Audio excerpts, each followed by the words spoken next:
Good morning, my dear grade 1 students. I hope all of you are good today. I want you to stay home and be safe. Now that we are home, let's learn how to use verbs to tell the present and past times together.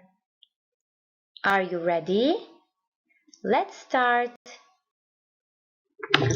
Before we explain the lesson, let's read some examples together. While we are reading the examples, I want you to concentrate on the verbs.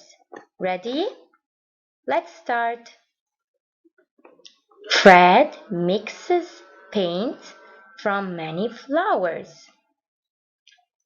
Fred paints Len leopard now.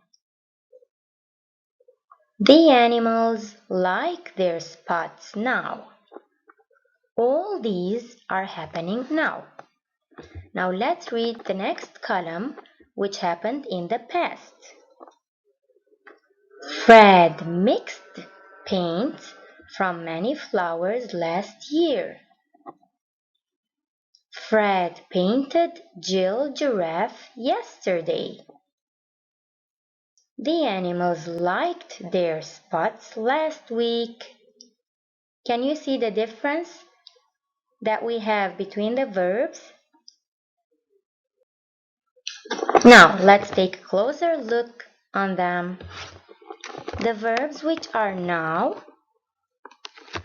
mixes, mixed in the past. Paints, now, painted in the past.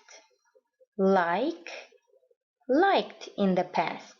So, the verbs that are in the past, what do they have? They have ed in their endings.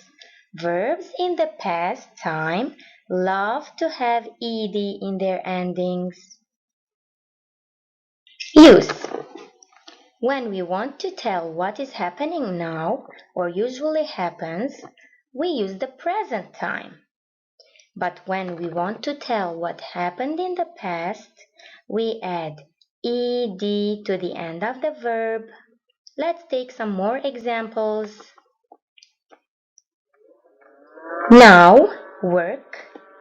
In the past, worked. Now, play. In the past, played. Open. In the past, opened.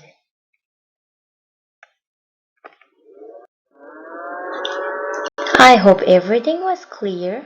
I repeat again, stay home, be safe, and make sure you solve whatever exercises are sent to you by your teachers. We miss you.